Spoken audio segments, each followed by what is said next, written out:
굿닥터와 나누는 건강 힐링의 지혜. 안녕하세요. 건강 매거진 위드 굿닥터 박서진입니다. 어떻게 사느냐가 중요해진 장수 시대에는요, 이제 더하고 높이는 플러스 의료가 필요한데요. 부족한 것은 채워서 몸도 마음도 안녕해지는 시간, 건강 매거진. 지금 TV와 다양한 플랫폼으로 실시간 방송 함께해주고 계시고요. 저희 방송 유튜브에서도 다시 보기 가능합니다. 유튜브에서 건강엔 한경 검색하시고 많이 찾아와 주시면 좋을 것 같고요. 또 방송 도중에 실시간 건강 상담 전화 활짝 열려 있는 거 알고 계시죠? 여러분의 다양한 고민과 궁금증 전화 주셔서 속 시원하게 해결해 보셔도 좋을 것 같습니다. 자, 이렇게 여러분 가까이서 늘 함께하고 있습니다. 건강 매거진. 오늘은요, 시간이 지나면 점점 심해지는 진행성 질병으로 중년 남성들의 고민인 이 전립선 질환의 한방적인 치료법 어떤 것들이 있는지 자세히 살펴보도록 하겠습니다. 함께 하시는 동안 궁금증, 고민 있으시다면 02-6677-0012번, 02-6677-0012번으로 전화 주셔서 상담 받아보시면 좋을 것 같아요. 자, 여러분의 많은 관심과 참여 기다려보면서 건강 매거진 위드 굿닥터 시작해보도록 하겠습니다. 오늘 어떤 분과 함께할지 오늘의 굿닥터 소개해드릴게요. 안녕하세요.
네, 오늘 함께할 굿닥터 나와 계십니다. 서은경 원장님과 함께합니다. 안녕하세요. 안녕하세요. 네, 원장님 반갑습니다. 자, 오늘의 주제가요, 이제 중년 남성들의 어떤 고민이라고 할 수 있는 전립선 질환입니다. 전립선 질환이 대표적인 노년기, 노년성 질환이라면서요? 그렇죠. 지금 100세 시대라는 말이 이제는 뭐 정말 실감나는 그런 때가 됐고요. 저도 맞아요. 환자를 진료하다 보니까 90세 이상 환자분들이 종종 오세요. 그래서 정말 예전에 그 환갑 잔치 이런 거는 별로 중요하지 않은, 네. 오히려 환갑을 2번 하게 되면 120년인데 그런 게 곧 현실화 되겠구나, 이런 이제 상황을 맞고 있는데, 전립선 환자들이 굉장히 많아지는 요즘이잖아요. 대표적으로 이제 노년기가 되면 전립선 질환, 뭐 치매 질환, 이 두 가지가 대표적인 질환인데, 네. 이 질환이 왜 이렇게 이제 나이가 많아지면 많아질까를 생각해 봤을 때, 사실은 예전에 우리가 산업화되기 전에는 사실은 잘 먹는 게 정말 중요한 문제였다면, 지금은 사실은 먹는 문제는 해결이 됐고요. 그렇죠. 시간이 가고 나이가 들수록 독소가 자꾸 몸 안에 쌓이면서 이게 못 빠져나가는 게 이게 정말 중요한 문제거든요. 그래서 이제 전립선이나 치매 같은 경우에 독소가 쌓이는데 쌓이는 만큼 못 빠져나가는 이 문제를 정말 잘 해결해야 된다. 이게 사실 오늘 제가 전립선의 청소가 필요한 전립선 청소요법에 대해서 이제 말씀드리고자 하는 논인데요. 다행히 우리 몸이 독소가 쌓이지만 다양한 형태로 이걸 배출시키기 위한 노력을 각 몸 전체가 다 하고 있습니다. 네. 그래서 이제 어떤 독소가 어떤 식으로 배출되는지 한번 공부 삼아서 한번 살펴보시면 재미있을 것 같습니다. 네, 좋습니다. 그래서 사실 전립선 질환은 이제 중년 남성이라면 이제 노년기가 올수록 사실 누구도 피해갈 수 없는 그런 대표적인 질환 중에 하나다라고 말씀을 해주신 것 같고, 그래서 이제 독소가 사실 이제 몸 구석구석 쌓일 수 있는데 이 독소가 전립선에 쌓이면 이제 전립선 질환을 유발한다는 말씀이신 거죠? 그렇죠. 전립선에도 쌓이고 뭐 뇌에도 쌓이고 온몸에 다 쌓이는 게 사실은 독소인데요. 독소가 다양한 형태로 배출됩니다. 네. 그러니까 온 몸이 사실은 모든 배출이 사실은 독소를 배출하는 그런 경로다 이렇게 이제 말씀드릴 수가 있는데 대표적으로 뭐 대변, 소변, 눈물, 머리카락, 수면 여기 지금 이제 도표에 나오고 있는데요. 보시면 대변 같은 경우에 만성 변비가 있는 사람들은요 이게 치매나 파킨슨병이 2배가 더 많이 걸린다고 나와 있습니다. 그래서 변비에 안 걸리고 대변을 많이 볼수록 건강하다 이렇게 이제 이해하시면 될 것 같고요. 네. 소변은 사실은 혈액 순환의 결과 굉장히 많은 그리고 아주 독소가 많은 노폐물들이 이제 방광에 저장이 됐다 배출이 되는데 이게 제대로 배출이 안 됐을 때 전립선염, 방광염 이런 게 생길 수가 있겠고요. 그다음에 이제 눈물이 우리 현대인들에게 굉장히 중요한 독소 배출 경로가 되는데 현대인들이 정말 스트레스 피할 수가 없잖아요. 그쵸. 근데 이 스트레스 호르몬이 가장 많이 빠져나가는 통로가 사실은 눈물입니다. 단적인 예가 뭐냐 그러면 거의 30년 전에 영국의 다이애나 비 그 사망 사고가 있었고 전국에 있는 영국 사람들이 1년 한 달 정도의 그 국가적인 조의 기간을 통해서 계속 추모하는 그런 방송이 되다 보니까 많은 사람들이 눈물을 흘릴 수 있는 그런 조건이 만들어졌는데요. 그 이후에 조사를 해보니까 정신과를 비롯해서 관절 질환까지 병원에 내원하는 환자 수가 절반으로 줄었다라고 하는 그런 통계가 있습니다. 너무 신기하네요. 그러니까 스트레스 호르몬이 우리 몸에 굉장히 나쁜 작용을 하지만 눈물을 통해서 이렇게 빠져나갈 수가 있는 거고요. 그래서 사실 많이 우는 게 건강에는 정말 좋은 건데 사실 여자 남자 비교하면 여자들이 더 잘 우는 거기 때문에 사실 그래서 여자들이 더 오래 살지 않을까라고 분석하기도 합니다. 그러네요. 네, 그다음에 이제 머리카락도 우리 몸에 가장 나쁜 중금속이라든가 마약 성분 같은 거를 배출시키는데요. 왜냐하면 머리카락이 한 달에 1cm 이상 자라는 우리 몸에서 가장 빨리 자라는 그런 이제 성분을 가지고 있는데 그러다 보니까 내 몸에 나쁜 어떤 물질이 들어오게 되면 가장 빨리 배출시키기 위한 노력으로 머리카락으로 이걸 보내고 있어요. 그래가지고 뭐 예를 들어서 뉴스에 유명한 사람들이 뭐 마약 검사를 받고 있는다라고 할 적에 혈액 검사로는 정확하게 안 나올 때 반드시 모발 검사를 하는데 그 이유가 혈액 검사보다 훨씬 정확하기 때문이고요. 머리카락에 다양한 노폐물들이 빠져나가고 있다라고 생각하시면 이 부분도 사실은 여자가 조금 더 유리하죠. 왜냐하면 여자는 대머리가 없거든요.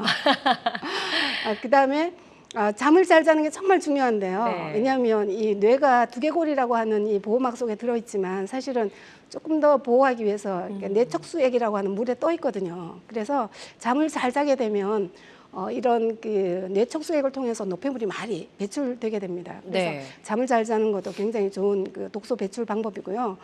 그다음에 보시면 우리가 술 많이 마시고 나서 사우나 가시는 경우 많잖아요. 그쵸. 이게 알코올에 포함되어 있는 독소를 땀으로 빨리 빼낼 수 있기 때문에 이것도 굉장히 중요한 독소 배출 경로라고 할 수 있고요.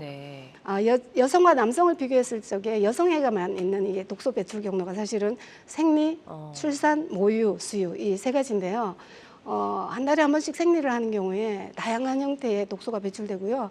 출산도 마찬가지로 단순히 애를 출산하는 게 아니라 그 나이 때에 모여 있었던 독소들이 출산과 함께 같이 배출되는 그런 효과를 가지고 옵니다. 그래서 통계를 보면 나이가 늦은 나이에 그러니까 노산일수록 오래 살고 건강하다라는 그런 통계가 아주 유의성 있게 나오고 있거든요. 그래서 여성 입장에서는 굉장히 다양한 그 독소 배출 경로를 가지고 있는 거고요.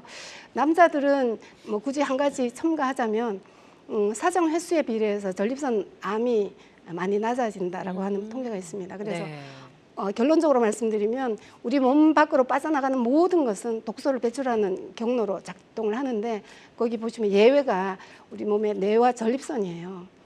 뇌와 전립선에는 너무 중요한 장기다 보니까 여기 이제 장벽이 만들어져 있고 이 장벽 때문에 독소가 제대로 배출되지 않기 때문에 사실은 이 두 가지 문제가 노년기에 질병을 일으키는 중요한 원인이 됩니다. 그렇군요. 그러니까 예외적으로 이제 뇌 그리고 전립선이 구조적으로 이제 장벽이 있기 때문에 독소가 배출되지 않아서 문제를 유발할 수 있다라고 말씀해 주셨는데 구조적으로 어떤 장벽이 있는지 저희가 또 그림 보면서 추가 설명 들어보도록 하겠습니다. 뇌하고 전립선은 독소가 가장 많이 축적되는 곳이고요. 저렇게 이제 그림에서 보이는 것처럼 정상적인 전립선은 사실 크기가 20g 정도밖에 안 되는데 점점 비대해지면 지금 저 그림으로 기준으로 보면 한 3배 정도 커져 있죠. 그러네요. 독소가 전립선에 축적이 되면 이 장벽 보호막 때문에 밖으로 못 빠져나가서 계속 축적되는 거거든요. 우리 몸에서 이렇게 무한대로 커지고 있는 장기는 거의 전립선 하나라고 보시면 되세요. 네. 그 원인은 전립선에 전립선 혈액 장벽이 있기 때문이고요. 그래서 계속 커지는 반면 뇌에도 뇌 혈액 장벽이라고 하는 아주 중요한 장벽이 있어서 위험한 물질이 못 들어오게 하는데, 문제는 그러다 보니까 계속 노폐물이 축적되면서 뇌세포가 파괴되는 그런 결과가 가져와서 네. 그 치매 환자의 뇌처럼 뇌세포가 파괴되면 뇌는 오히려 이제 크기가 줄어들거나 중량이 줄어드는, 그래서 치매 환자 뇌를 보면 저렇게 구멍도 많이 나 있고 실제로 크기도 많이 줄어들 있는 그런 특성이 있는 곳이 사실은 전립선이고요. 이런 혈액 장벽이 있다는 거는 이 두 개의 장기가 우리 몸에서 정말 중요하기 때문에 만들어진 그렇죠. 거다, 이렇게 보시면 됩니다. 네, 그러니까 그 기능 때문에 이제 만들어진 장벽이 오히려 어떤 면에서 이제 독소를 배출시키는데 방해가 될 수 있어서 문제를 일으킬 수 있다라는 설명을 좀 들어봤고요. 사실 이제 남성들, 특히나 이제 중년에서 노년 남성들은 이제 전립선 건강 정말 중요하다 이야기를 많이 하는데, 왜 이 전립선 건강을 지키는 게 중요한지도 저희가 좀 설명을 들어보면 좋을 것 같아요. 네, 실제로 전립선에 어떤 질환이 나타나기 전에는 이 전립선이 무슨 일을 하는지 잘 모르는 경우가 많은 것 같습니다. 네네. 그래서 이제 전립선이 얼마나 중요한 장기인지 한번 보도록 하겠는데요. 전립선의 역할을 크게 보면 사실은 정자를 관리하는 그런 그 아주 중요한 정자 보호 역할을 하는 게 한 가지가 있고요. 그다음에 이제 관략근 보조 역할인데, 정자가 영양분을 공급받지 못하면 빨리 죽어버리잖아요. 그쵸. 그래서 이 전립선액이 정자의 영양분 공급 역할을 하고요. 그리고 끝까지 임신이 될 때까지 살아남을 수 있도록 그 수명을 연장하기 위해서도 전립선이 굉장히 중요한 역할을 하죠. 그래서 네. 이 전립선 덕분에 우리가 70, 80, 90대에도 사실은 남성들은 임신을 할 수가 있어요. 네. 여성들은 40세 이상 자연 임신이 힘든 반면에 맞아요. 남성분들은 이 전립선이 정자를 잘 보호해주기 때문에 고령에도 임신이 가능하고요. 저 그림에서 보시면 이제 화살표로 이렇게 소변 길이 이렇게 나와 있고, 네네. 또 하나는 이게 정액에 나오는 길이 두 가지가 Y자로 이렇게 만나고 있는데, 이 두 개의 관이 사실은 같은 관을 통해서 이제 소변 배출과 정액 배출이 같이 이루어지고 있는데, 네. 밑에 그 방광 바로 밑에 있는 전립선이 관략근의 보조 역할을 합니다. 이제 관략근이라는 게 오므렸다 열었다 이렇게 하는 역할인데요. 그렇죠. 전립선이 이 관략근의 보조 역할을 하기 때문에 전립선이 약해지면 이제 소변 문제가 생기는 거고요. 가끔 이제 수술을 해서 전립선을 절제하게 되면 이 관략근 기능이 없어지기 때문에 소변이 줄줄 새기 때문에 기저귀 차는 그런 문제가 생기거든요. 네. 그래서 전립선이 없어서는 안 될 정말 중요한 장기이고, 특히 그 생명이 이렇게 대를 이어서 이어갈 수 있도록 아주 중요한 역할을 하는 그런 거다 보니까 네. 혈액 장벽이라고 하는 중요한 장벽을 만들어놨고, 이 장벽 때문에 고맙기도 하지만 사실은 질병이 일어나는 그런 이제 문제도 동시에 가지고 있죠. 네, 좋습니다. 전립선의 어떤 구조적인 것들을 저희가 좀 그림을 보면서 살펴봤고요. 이 고마운 역할을 하는 전립선의 혈액 장벽 때문에 이제 올 수 있는 문제점들이 여러 가지 있잖아요. 그 네. 문제점도 좀 짚어볼게요. 네. 전립선에 혈액 장벽이 있다는 것은 그만큼 이제 전립선이 잘 보호를 받고 있다라는 뜻인데, 이렇게 보호받아야 될 기능은 사실은 젊었을 때 임신이 가능한 기간에 정말 중요한 네. 기능을 하죠. 근데 사실 이제 40대 이후에 60, 70, 80대가 됐을 때 전립선이 굳이 이 장벽이 없어도 이제 임신이 필요 없는 기간인데, 이 장벽이 남아 있음으로 인해 가지고 이제 찌꺼기가 만약에 노폐물이 혹은 염증이 생겼을 경우에 이 혈액 장벽 때문에 사실은 여러 가지 문제가 생기는 네. 그런 특성을 가지고 있습니다. 보시게 되면 이 장벽이 외부와 내부를 이렇게 이제 구분을 너무 이렇게 강하게 하다 보니까 특히 이제 양약을 복용하시는 분들이 평생 약을 먹어야 된다라는 불만을 많이 가지고 계신데요. 맞아요. 약물의 침투가 이 장벽 때문에 잘 안 되기 때문에 치료 효과가 떨어지는 그런 문제가 이 전립선 장벽 때문이고요. 그리고 혈액순환이 잘 안 되는데, 되게 누구든지 40대 이후에는 이제 신부 체온이 조금씩 떨어져서 혈액순환이 안 되는데, 이 혈액순환이 가장 많이 안 되는 곳이 사실은 전립선이라고 보실 수가 있고요. 그 결과 노폐물 제거가 잘 안 되기 때문에 노폐물이 잘 생기는 거고요. 그다음에 노폐물이 생기더라도 배출이 되지 않으니까 계속 축적되면서 이것 때문에 이제 비대증도 생기고 염증도 생기고 요도도 좁아지고 해서 다양한 전립선 증상이 생기는 거죠. 그래서 네. 전립선 장벽은 또 문제점도 많이 가지고 있습니다. 그렇군요. 저 전립선 혈액 장벽으로 인해서 올 수 있는 여러 가지 문제점까지 저희가 짚어봤습니다. 서은경 원장님과 함께하고 있습니다. 전립선 질환의 한방 치료를 주제로 이야기를 나눠보고 있고요.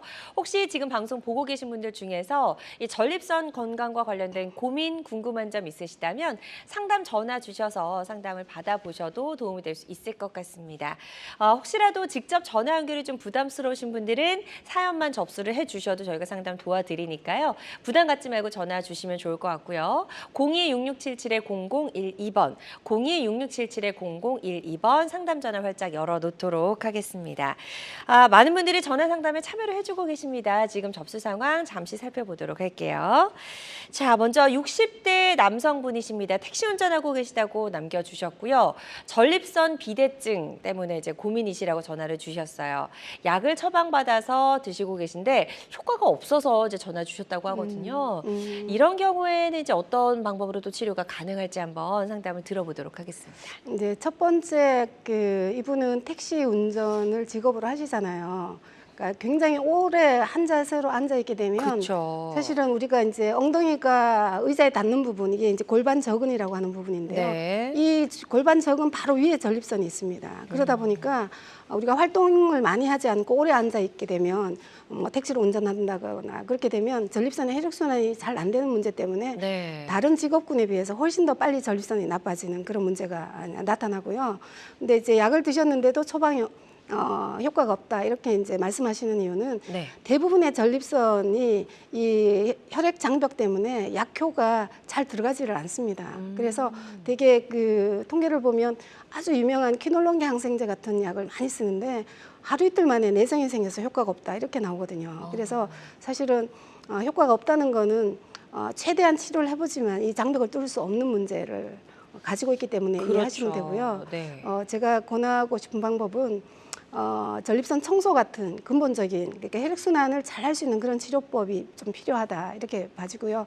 그렇게 하고 그다음에 이제 운전 틈틈이 혈액순환이 잘 될 수 있도록 몸을 좀 움직인다거나 아니면 걷는다거나 이렇게 틈틈이 하시는 것도 도움이 될 것 같습니다. 네, 일단 혈액 순환을 좀 좋아지게 하는 방법 쪽으로 한번 치료를 받아보시는 것도 도움이 될 수 있을 것 같다라고 말씀해 주셨으니까요. 이 부분 참고하셔서 치료 받으시는데 도움이 되셨으면 좋겠습니다.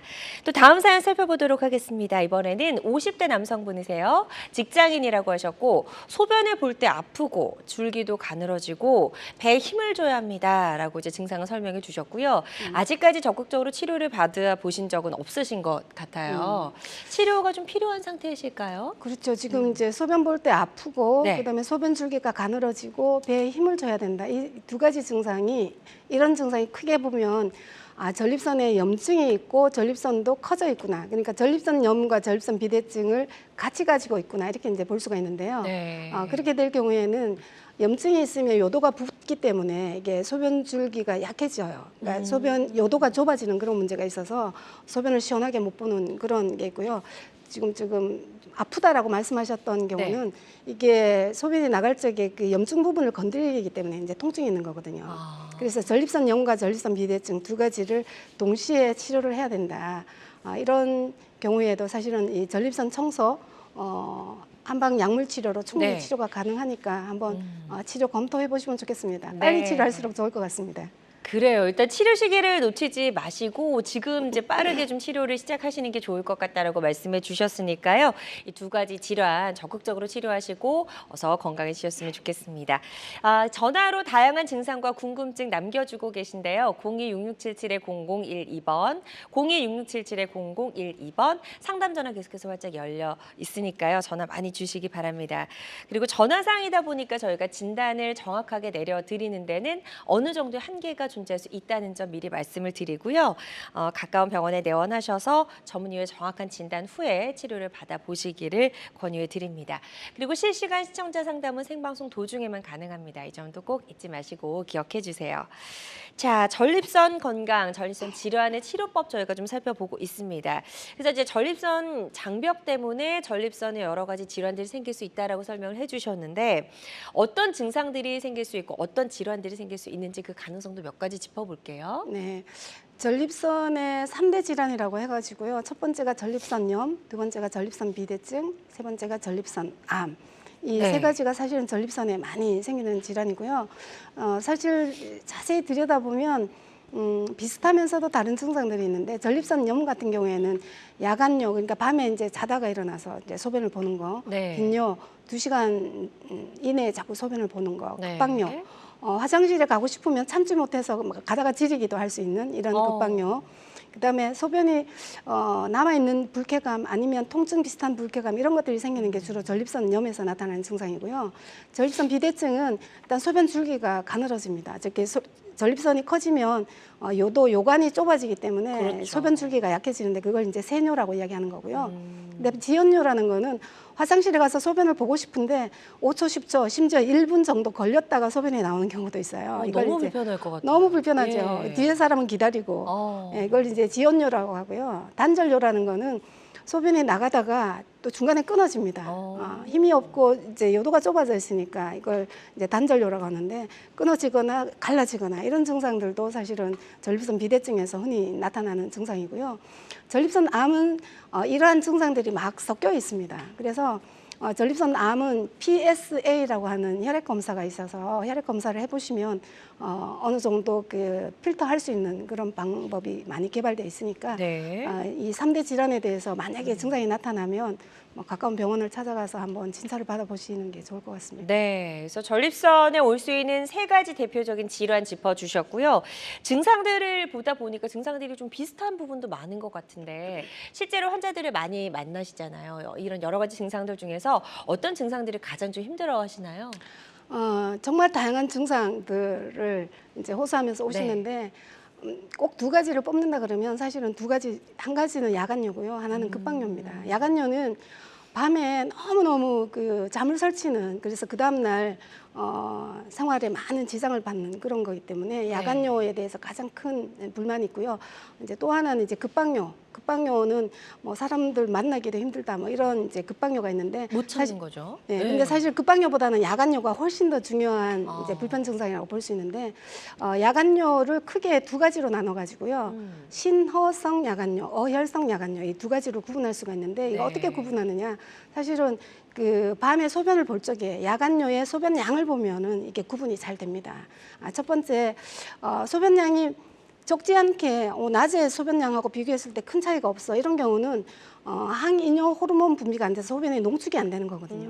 이게 이제 우리 한방적인 개념으로는 신허하다 아니면 하초가 허하다 이런 증상인데 이런 경우는 하초로 허한 하초를 보강해서 빨리 농축되는 그 기능이 회복되는 게 아주 중요하고요. 네. 두 번째 이제 어혈성 야간뇨는 소변량이 적은데 자꾸 자주 보는 거예요. 그러니까 꽉 채우지 않은 상태에서 자꾸 요의가 발생하는 건데 가짜 신호네요, 이거는. 그렇죠. 네. 실제로 뇌에서는 자꾸 신호를 보내고 나는 잠을 자고 싶고 그런데도 결국은 이제 화장실에 가야 이게 해결이 되는 이제 그게 어혈성 야간뇨인데 이게 이제 소변 중추가 작동되는 이유가 뭐냐 그러면 이 노폐물이나 독소나 염증이 뇌에서 이게 자극을 받기 때문이기 때문에 이걸 청소해내서 빼내야 되는 이제 그런 원인이라고 할 수가 있고요. 공통점은 뭐냐 그러면 신호성 야간뇨든 어혈성 야간뇨든 다 방광이 약해져 있습니다. 방광도 굉장히 중요한 그 배뇨기관인데 방광이 약해져 있기 때문에 방광에 불필요한 자극을 자꾸 이렇게 이제 소변을 배설시키는 쪽으로 이제 신호가 오는 거죠. 그래서 방광도 꼭 같이 치료하는 게 이 야간뇨를 치료하는 게 정말 중요합니다. 네, 그래서 야간뇨를 치료하기 위해서는 약해진 방광 치료도 같이 이제 해야 된다라고 말씀해 주셨는데 방광도 좀 구조를 저희가 그 그림 보면서 설명 들어보면 좋을 것 같아요. 방광이 사실은 아무것도 아닌 것 같지만 하루 종일 그 노폐물 덩어리를 안고 살고 있잖아요. 그쵸. 24시간 평생. 그래서 이 독한 소변, 노폐물이 많은 독소가 많은 소변을 견디기 위해 가지고 삼중의 구조막을 가지고 있어요.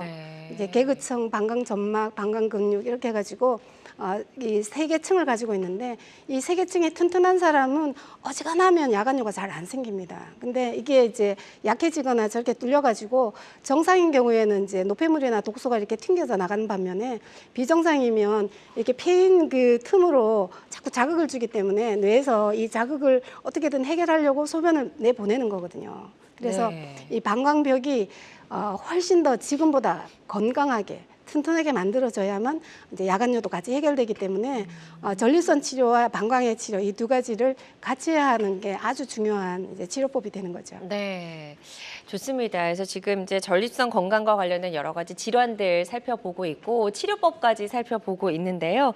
이런 한방적인 치료법은 이제 다양한 치료법 중에 하나라는 점 말씀을 드리고요. 모든 치료는 정확한 진단 후에 환자의 증상과 상태에 맞게 적절하게 선택을 해야 된다는 점 꼭 기억해 주시길 바랍니다. 자, 지금 계속해서 상담 전화가 많이 걸려오고 있습니다. 02-6677-0012번으로 전화 주셔서 여러분 사연 남겨주셔도 좋고 직접 전화 좀 신청하셔도 좋은데요. 지금 이제 문자로 사연이 접수가 됐다고 해서 문자 상담 살펴보도록 하겠습니다.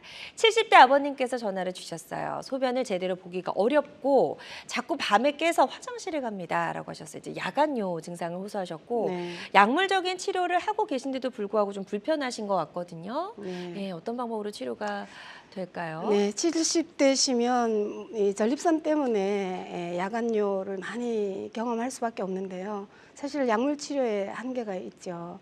왜냐하면 방광 자체가 지금 약해져 있을 거고요. 네. 그다음에 약물 치료를 해도 이 약물이 방광까지 전립선을 통해서 방광까지 가서 문제점을 해결하기가 좀 힘들 것 같습니다.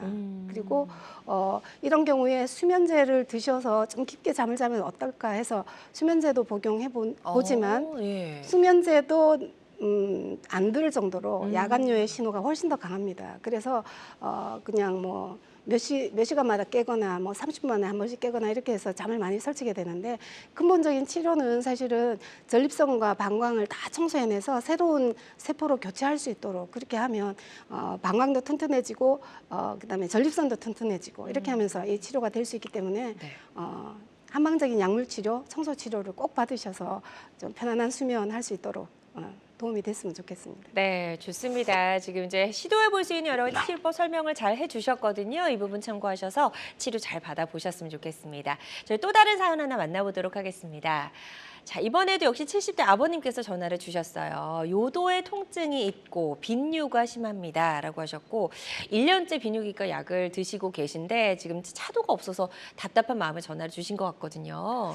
이런 약도 오래 드셔도 될지도 조금 걱정이 되기도 하고요. 네, 아마 이제 요도에 통증이 있고 빈뇨가 심하다. 이게 지금 염증 증상이거든요. 이게 염증이라는 게 요도염일 수도 있고 방광염일 수도 있고 전립선염일 수도 있는데 네. 문제는 우리 몸이 처음에는 염증이 생겼을 경우에 이제 검사를 해보면 세균이나 바이러스 이런 게 검출이 되지만 지금 70대시잖아요. 네. 70대가 돼서 이게 계속 반복되다 보면 그 원인균이 다 숨어버립니다.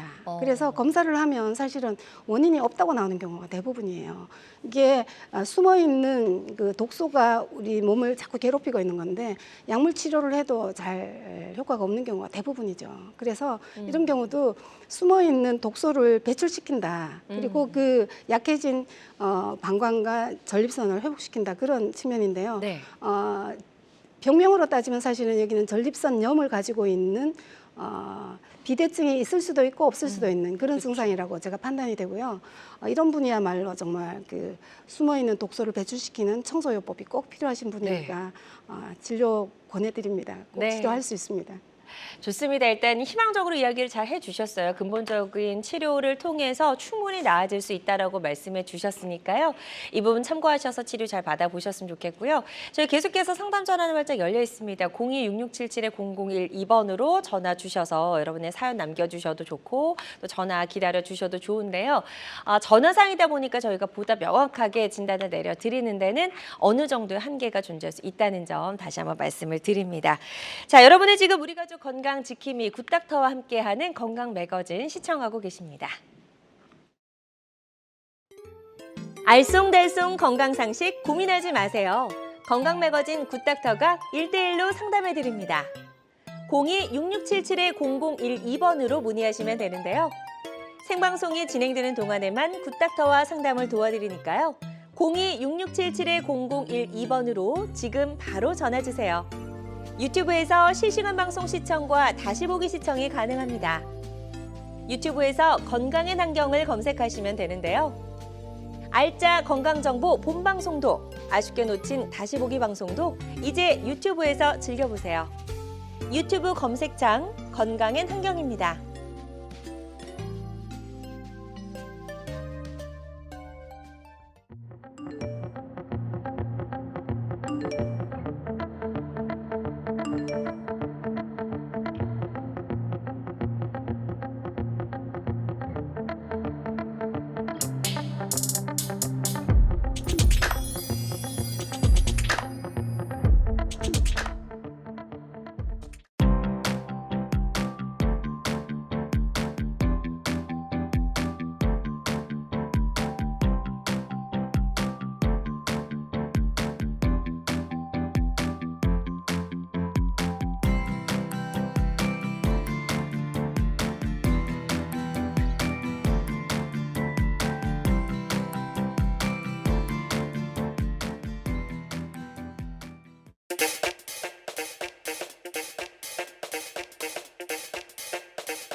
네, 다양한 의료 정보와 함께 방송이 진행되는 동안 건강 상담도 가능한 시간입니다. 건강 매거진은 유튜브를 통해서도 다시 보기 가능하거든요. 유튜브에서 건강엔 한경 검색하시고 많이 찾아와 주시면 좋을 것 같습니다. 자, 전립선 질환들에 대해서 쭉 살펴보고 있습니다. 지금부터는 조금 더 자세하게 좀 하나씩 살펴보도록 할 텐데요. 전립선 질환 중에서도 가장 흔한 질환은 전립선 비대증이라면서요. 네. 전립선 비대증은 정말 60대에 60%, 70대 70%처럼 굉장히 많은 환자분들이 있는데요. 네. 전립선 비대증의 원인이 그냥 노화라고 생각하지 마시고요. 실제로는 나이하고 상관없이 올 수 있는 질환이에요. 그렇군요. 네, 비대증의 원인을 혈액순환 저하라고 이해를 하시면 됩니다. 네. 혈액순환만 잘 되면 사실은 전립선은 아무 문제도 안 생겨요. 자, 혈액순환이 잘 안 될 적에 전립선 내부에 노폐물이 자꾸 축적이 되게 되면 전립선에 있는 세포들은 영양분과 산소를 받아 먹지 못하는 상태에 된다는 게 이게 문제고요. 네. 이 세포들이 살아남기 위해 가지고 표면적을 자꾸 키우게 됩니다. 왜냐? 산소를 더 많이 받아들이려면 자기가 몸집을 키워서 표면적을, 그러니까 접촉면을 키워야 되는 거거든요. 그래서 세포가 살아남기 위해서 표면적을 키우는 게 사실은 전립선 비대증이 되는 원인이고요. 가장 큰 출발점은 사실 혈액순환이 잘 안 되는 거라고 보시면 되세요. 그래서 전립선 이렇게 비대증이 생겨서 야간뇨, 빈뇨, 뭐 세뇨, 지연뇨, 절박뇨 이런 증상들이 생기는데 원인은 단순히 노화라고 생각하지 말고 혈액순환이 안 돼서 노폐물이 축적되는 것이다. 이렇게 꼭 기억하시기 바랍니다. 그렇군요. 그래서 전립선 비대증 이제 노화로 인해서 꼭 올 수 있는 질환이다라고들 많이 생각하셨을 텐데 사실상 또 노화만이 원인은 아니라는 말씀이시죠. 혈액 순환이 잘 돼야지만 이런 질환들을 피해갈 수 있는 거고 그렇지 않을 경우에는 뭐 20, 30대에서도 충분히 환자들이 네, 20, 30대 환자들 나타날 굉장히 많이 늘어나고 있습니다. 그렇군요. 그렇다면 전립선 비대증과 나이도 어떤 상관관계가 있는지 이 앞장에 PPT가 하나 더 준비가 되어 있는데 그 앞장 한번 보면서 설명을 들어보겠습니다. 네. 앞장으로 한번 넘겨주실 수 있으실까요? 예. 자, 전립선 비대증과 나이가 어떤 연관이 있는지 한번 설명을 들어보도록 할게요. 네, 지금 50대에 50%, 60대에 60%, 70대에 네. 70%. 이 전립선 질환은 이렇게 많은 환자가 있을 수가 없을 정도로 정말 많은 환자분들이 나이가 들수록 이 노폐물 생산량이 늘어난다는 거거든요. 네. 그러니까 모두에 말씀드린 것처럼 우리 몸에 자꾸 독소나 노폐물이 생기는데 혈액순환이 안 되니까 계속 이 생산량이 늘어나는 거고요. 이게 배출이 되면 문제가 없는데 배출이 되기가 굉장히 힘들어요. 왜냐? 전립선에는 혈액 장벽이라고 하는 독특한 장벽이 보호 장벽이 있기 때문에 한번 만들어진 노폐물은 밖으로 못 빠져나가는 거죠. 그래서 그런 부족한 세포 입장에서는 산소나 영양분이 부족해지니까 이거를 어떻게든 많이 받아들이기 위해서 몸을 키우면서 네. 결국은 이제 비대증이 되는데 나이가 들면 들수록 이 노폐물이 더 많이 축적이 되고 또 나이가 많아질수록 혈액순환이 안 되는 게 이 전립선 비대증과 나이와의 관계라고 볼 수 있습니다. 그렇군요. 그래서 나이와도 밀접한 연관이 있지만 일단 가장 중요한 건 혈액순환이다라고도 설명할 수 있을 것 같고 그렇다면 이 전립선 질환들을 치료하는 데 있어서 혈액순환이 잘 되게 하는 게 어떻게 보면 치료의 핵심이라고 할 수 있겠네요. 그게 핵심이죠. 네. 그래서 이제 한방에서는 전립선을 청소한다는 개념으로 그 약물 치료를 하게 되는데 네. 이렇게 비정상적인 전립선은 비교하면 굉장히 많이 커져 있고 내부에 노폐물이 가득 차 있는 걸 볼 수가 있습니다. 근데 이게 전립선만 나빠지는 게 아니라 요도 좁아져 있고요. 이 방광벽이 헐렁해지면서 지금 소변이 차 있어서 잔뇨가 이렇게 보이게 되는데 이 전체 그러니까 이 비뇨 생식기 전체를 청소하는 방법으로 노폐물을 주위에 있는 모든 노폐물을 소변을 통해서 배출시키면서 정상화시키는 방법. 이게 한방에서 말하는 이제 전립선 청소요법인데요. 이것이 근본적인 치료가 되고 그렇게 되기 위해서는 또 혈액순환이 잘 되도록 그런 약물을 쓰게 되죠. 네. 그럼 이 노폐물들이 잘 빠져나오면 이렇게 비대하게 커진 전립선도 작아질 수 있다는 말씀이시죠? 당연하죠. 그렇군요. 그러면 이게 이제 저희가 치료를 통해서 청소가 잘 됐는지 안 됐는지 사실 눈으로 들여다보고 싶잖아요. 그런 말씀도 많이 네, 하시죠. 확인할 수 있는 방법이 있으면 좋을 것 같은데요. 네. 지금 전립선이 네. 청소를 하고 나면 이 노폐물이나 찌꺼기가 소변으로 배출됩니다. 아, 이게 지금 변기의 모습이네요. 네, 이게 지금 양변기라고 해서 우리가 물을 내리면 네. 나가는 그 변기인데요. 이제 칼라가 아니기 때문에 조금 이제 잘 모르시겠지만, 네네네. 뭔가 덩어리가 있어요. 네, 덩어리도 있고 거품도 있고. 어. 그러니까 전립선에 청소가 되면 그 결과물이 어디로 빠져나오냐면 소변으로 빠져나오게 됩니다. 그렇겠죠. 소변으로 빠져나오는데 평소에 보던 소변하고는 확연히 다른 형태로 빠져나오기 때문에 밑에 이제 칼라로 보이는 이런 찌꺼기들이 소변과 함께 같이 빠져나오고요. 이렇게 녹지 않고 그대로 있는 이유는 전립선 자체가 지방 조직이 굉장히 많은 조직입니다. 네. 그래서 전립선이 굉장히 부드러운데요. 여기서 나오는 찌꺼기들도 물에 녹지 않는 지용성이기 때문에 이 소변과 같이 나와도 녹지 않고 그대로 있죠. 덩어리로. 네. 그래서 물을 내리기 전에는 이 상태가 그대로 확인이 되기 때문에 아, 전립선이 정말 이렇게 청소가 되는구나.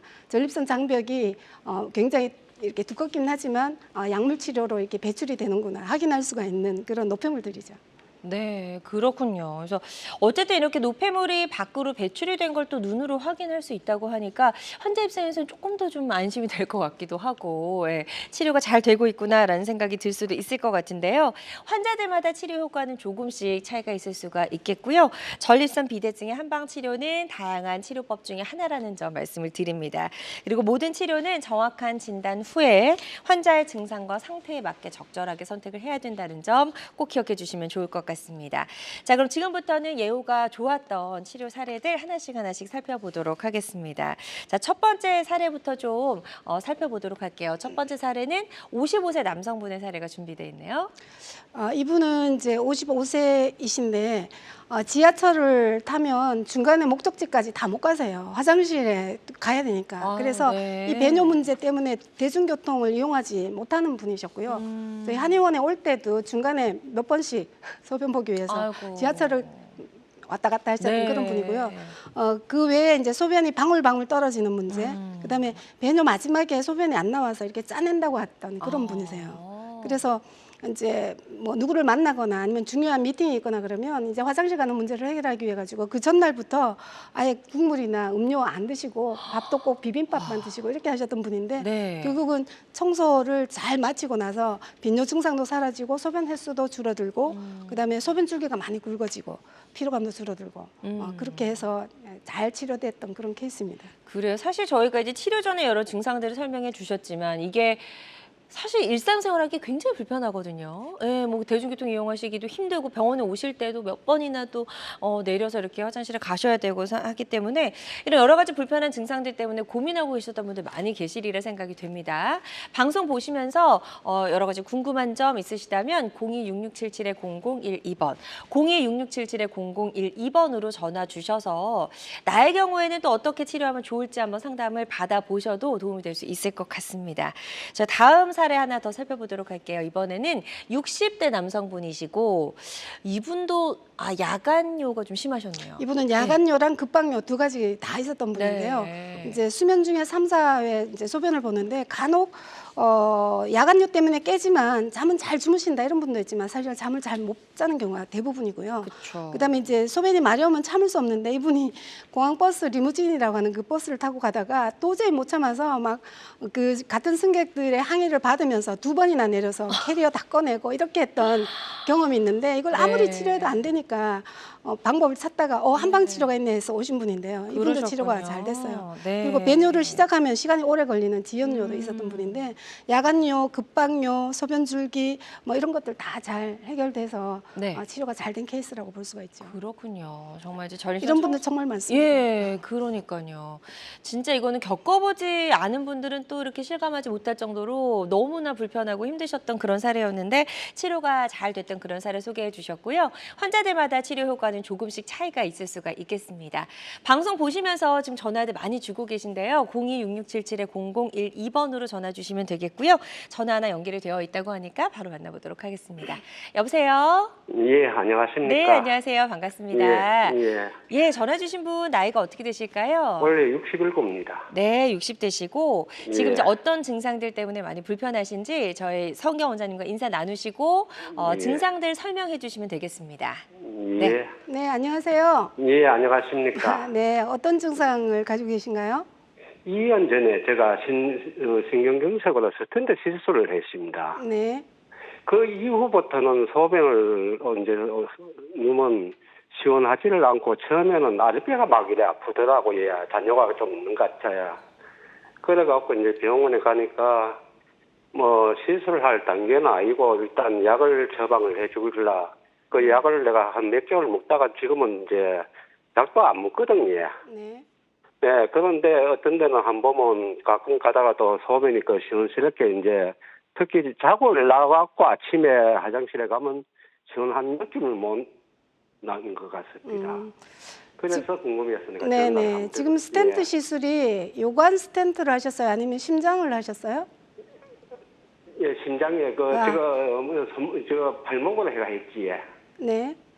예. 아, 제가 봐서는 아마 심장 스텐트 시술 이후에 예, 그 예. 시술 과정에서 주로 이제 소변을 빼내고 거기 이제 그 카테터를 넣고 이렇게 하게 되는데 예. 지금 그 크기는 별로 안 크다라고 말씀을 하신 걸로 봐서 전립선 예. 비대증보다는 전립선염이 훨씬 더 중한 증상인데요. 예. 대개 이제 수술할 적에 이게 카테터를 놓고 빼는 과정에서 염증이 많이 생깁니다. 그러니까 수술 이후에 전립선염이 많이 생기는데 문제는 전립선염 자체가 이게 그 깊숙이 숨어 들어가 있어서 염증이라고 하는 그 소견이 잘 안 나오고요. 염증은 없다라고 판단되는 경우가 굉장히 많습니다. 이게 왜 그러냐 하면 이게 이제 전립선 장벽이기 때문이기도 하고 혈액 검사나 소변 검사에서 염증이 안 나오는 경우가 93%나 되기 때문에 제가 봐서는 이제 그거는 참고로만 하시고 염증에 준해서 치료를 하시는데 그 숨어 있는 염증을 제대로 제거하는 게 정말 중요하거든요. 지금 이제 불편하신 증상이 뭐 잔뇨감이라든가 뭐 빈뇨라든가 이런 증상이 나타날 텐데 그 치료도 사실은 이렇게 그 전립선 청소를 통해 가지고 충분히 치료할 수 있는 치료기 때문에 기존에 뭐 약물 치료 해보셨다고 하더라도 포기하지 말고 치료 꼭 받으시면 좋은 성과가 나올 것 같습니다. 네, 좋습니다. 지금 상담 잘 해주셨고요. 이 부분 참고하셔서 치료 받으시는데 꼭 좀 도움이 되셨으면 좋겠습니다. 계속해서 상담 전화는 활짝 열려 있습니다. 02-6677-0012번으로 전화 주시면 되겠고요. 전화 상담이다 보니까 보다 명확하게 진단을 내려드리는 데는 어느 정도의 한계가 존재할 수 있다는 점 말씀을 드리고 가까운 병원에 내원하셔서 정확하게 진단을 받아보시고 치료 잘 받아보셨으면 좋겠습니다. 자, 그럼 저희는 치료 사례 하나 더 살펴보도록 하겠습니다. 다음 사례는 60대 남성분이시네요. 다음 거 볼게요. 아, 네, 50대 남성분이시네요. 네. 예. 이분은 주 증상이 야간뇨입니다. 야간뇨가 이제 7, 8회이기 때문에 정말 그 다음 날 활동을 못할 정도로 만성피로 증후군 때문에 고생을 많이 하셨던 분이고요. 네네. 그리고 약을 이제 비뇨기과 약을 드셨지만 사실 비뇨기과 약이 부작용이 적지 않아서 약을 계속 드실 수도 없고 결국은 이제 수술을 해야 되겠다라고 생각해서 시술이죠. 시술 날짜를 잡고 나서 혹시나 해서 이제 오셨는데 치료가 잘 된 케이스고요. 이분은 이제 조금 그 뭐 촬영이나 이런 게 많았던 분인데 그 다음날 쪽잠 자는 습관이 다 없어졌다고 할 정도로 네. 야간뇨가 사라지니까 정말 깊이 잠을 잘 주무시고 만성 피로도 없어지고 그 다음날 이제 뭐 일하는데 지장도 없고 결국은 수술 안 하고 치료가 됐던 그런 이제 야간뇨 케이스이죠. 그렇군요. 그래서 환자 입장에서는 아무래도 이제 수술이나 시술을 좀 피할 수 있으면 피해보고 싶은 마음에 이렇게 좀 시도를 해보시는 것 같은데 아주 예후가 좋았던 그런 사례 소개해 주셨습니다. 환자들마다 치료 효과는 조금씩 차이가 있을 수가 있겠습니다. 그리고 전립선 비대증 또 전립선염의 한방 치료는 다양한 전립선 치료법 중에 하나라는 점 말씀을 드리고요. 모든 치료는 정확한 진단 후에 환자의 증상과 상태에 맞게 정확하게 선택을 해야 된다는 점 꼭 명심해 주시길 바랍니다. 여러분은 지금 굿닥터 서은경 원장님과 함께하는 건강 매거진 시청하고 계십니다.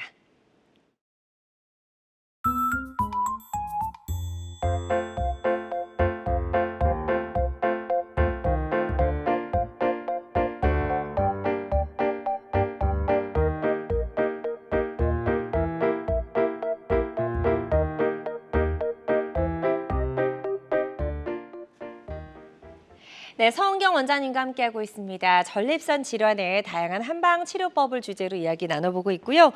병원 가시기 전에 혹시 궁금한 점 있으시다면 02-6677-0012번, 02-6677-0012번으로 전화 주셔서 상담을 받아보시면 도움이 될 수 있을 것 같습니다. 자, 그리고 실시간 시청자 상담은 생방송 도중에만 가능합니다. 이 점도 잊지 마시고 꼭 기억해 주시고요. 지금부터는 Q&A를 통해서 전립선 질환에 대해서 가지고 있는 여러 가지 궁금증들 해결해보는 시간 갖도록 하겠습니다. 자, 첫 번째 질문부터 화면으로 만나보시죠. 전립선처럼 뇌도 디톡스를 할 수 있나요? 라는 질문입니다. 예, 원장님 답변을 좀 해주셔야 될 것 같은데요. 가능할까요? 네, 사실 그 전립선하고 뇌가 별개의 장기인 것 같지만 네. 치료 원리라든가 아니면 발병 원인으로 따지면 두 가지가 아주 유사합니다. 그러니까 둘 다 너무 중요한 장기다. 그래서 거기에 철저한 보호 장벽이 되어 있다. 이런 개념에서 아주 유사하고요. 치료법도 사실은 독소를 빼내는 청소를 하는 것이 근본적인 치료라고 말씀드릴 수가 있어요. 아까 네. 제가 전립선 관련해서 쭉 말씀을 드렸는데 지금 뇌 관련해서 디톡스는 사실은 우리 현대인들의 가장 큰 숙제 중에 하나가 치매에 관한 부분이거든요. 맞아요. 그러니까 뇌도 이 치매가 오는 이유가 독소가 쌓이면서 배출이 안 되니까 결국 뇌세포가 파괴되면서 네. 치매가 되는 거거든요. 그러니까 뇌세포가 파괴가 안 되려면 사실은 뇌 속에 숨어 있는 독소를 빼내는 건데 그쵸. 뇌도 디톡스가 충분히 가능하고요. 이 독소가 빠져나오게 되면 충분히 치료가 됩니다. 예전에 그 광견병도 같은 원리로 치료해서 많은 사람들의 목숨을 건졌던 그런 기록이 많이 있어요. 그래서 그렇군요. 뇌 디톡스가 훌륭한 뇌 치료법이다. 이렇게 꼭 말씀드리고 싶어요. 네, 좋습니다. 일단 가능하다라고 말씀을 해주셨고요. 다음 궁금증 또 화면으로 확인해 보도록 하겠습니다. 보여주시죠. 전립선 환자가 마시면 안 되는 음료가 있나요? 라는 질문입니다. 이런 게 있나요? 저는 잘 몰라서. 예, 처음 들었어요. 자, 전립선이 왜 이렇게 환자가 많을까? 또 나이가 들면 전립선이 나빠질까? 혈액순환 때문이라고 제가 말씀드렸고요. 네. 혈액순환이 안 되는 이유는 우리 몸의 체온이, 신부 체온이 떨어질 때 이런 증상이 나타납니다. 신부 체온이라는 거는 우리가 바깥쪽에 팔다리를 제외한 이 몸통 안쪽에 있는 이제 체온인데요. 이 체온을 떨어뜨릴 수 있는 요소는 가장 큰 게 사실은 수분입니다. 물을 네. 마시는 건데 물 종류 중에서 전립선에 가장 나쁜 음료라면 커피와 맥주라고 말씀드릴 수가 있고요. 커피 중에서도 냉커피, 그다음에 맥주 중에서도 시원한 냉맥주 이 두 가지를 드시게 되면 신부 체온이 떨어지고 전립선에 혈액순환이 안 되고 전립선이 악화되거나 치료가 지연되는 그런 문제가 생길 수가 있어요. 그래서 두 가지를 조심하셔야 됩니다. 네, 그래서 전립선 질환이 좀 의심이 되는 분들은요, 지금 말씀해주신 커피와 맥주, 차가운 커피, 차가운 커피. 차가운 맥주. 더 안 좋다고 하니까요. 이 부분 꼭 기억하셔서 평소 생활 습관에도 좀 주의를 기울여 보시면 도움이 될 수 있을 것 같습니다. 자, 다음 궁금증 또 확인해 보도록 하겠습니다. 전립선을 건강하게 만드는 생활 습관이 궁금해요. 라는 질문입니다. 토마토 좋다. 뭐 이런 이야기도 많이 하시더라고요. 그래서 토마토를 뭐 적극적으로 챙겨 드시는 분들이 많으시다고 하는데 네. 실제로도 효과가 있는지 궁금하고요. 네, 토마토는 사실은 의학적으로 증명된 무의한 거의 채소라고 볼 수가 있죠. 오, 그래서 네. 토마토에 대한 자료는 굉장히 많은데 제가 이제 토마토에 대해서 꼭 드리고 싶은 말씀은 흔히 우리가 이제 무슨 과일이나 채소는 생으로 먹으면 좋다 이렇게 돼 있잖아요. 네. 근데 토마토만큼은 익혀서 먹는 게 좋고요. 맞아요. 기름에 볶아서 먹는 게 좋고 또 뭐 카레라든가 퓨레라든가 카레가 아니고 뭐죠? 토마토 소스. 네네네. 네, 케첩, 그다음에 뭐 스파게티 소스 이런 식으로 맞아요. 농축된 토마토가 훨씬 더 많은 그 라이코펜을 함유하고 있고 또 흡수율도 좋기 때문에 생토마토도 좋지만 이렇게 가공된 토마토를 훨씬 더 많이 드시는 걸 저는 권해드리고 그렇군요. 그리고 전립선 건강을 살릴 수 있는 생활 습관도 몇 가지만 좀 소개해 주실까요? 예. 지금 그 생활 습관에 대해서 한번 볼까요? 전립선의 건강을 위해서 제일 중요한 거는 사실 전립선의 혈액순환이고요.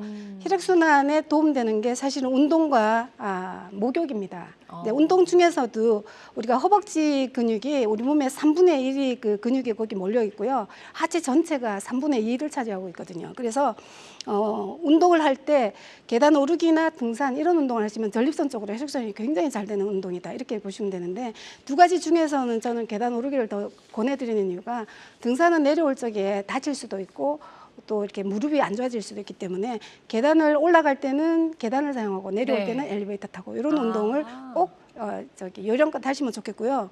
자, 체온을 높이면 혈액순환이 잘 됩니다. 근데 체온을 높이는 것 중에 운동 못지않게 좋은 게 사실은 목욕이거든요.